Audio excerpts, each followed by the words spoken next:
वज़ीर आज़म ने पाकिस्तान से पोलियो के खात्मे के लिए सऊदी वली अहद के किरदार को काबिल कदर करार दे दिया। इंसदाद पोलियो मुहिम तकरीब से खिताब में कहा, पोलियो के खिलाफ ताउन पर बैनुल अक़वामी शराकतदारों के शुक्रगुजार हैं। पोलियो को मुल्की सरहदों से बाहर निकाल कर दम लेंगे।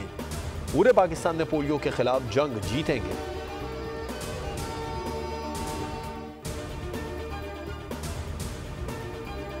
26 नवंबर को इंतशार की सियासत की गई। अली अमीन कहते हैं अगली कॉल पुरअमन नहीं होगी। अली अमीन गंडापुर, बताएं आपकी अब तक कौन सी कॉल पुरअमन थी?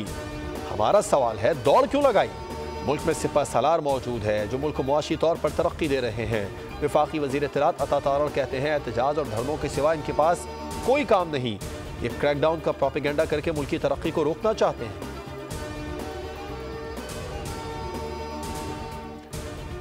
और यूनान के जुनूबी जजीरे के करीब तारकीन वतन की 3 कश्तियाँ उलटने से 5 अफराद जाँ बहक हो गए। दफ्तर खारजा पाकिस्तान ने एक पाकिस्तानी शख्स के जाँ बहक होने की तस्दीक कर दी। 47 पाकिस्तानियों को जिंदा बचा लिया गया। वज़ीर दाखिला मोहसिन नकवी ने वाक़े की तहक़ीक़ात का हुक्म दे दिया। एडिशनल सेक्रेटरी दाखिला की सरबराही में इंक्वायरी कमेटी तश्कील। वज़ीर आज़म की हिदायत पर यूनान में पाकिस्तानी सफारत खाने में खुसूसी सेल कायम कर दिया गया।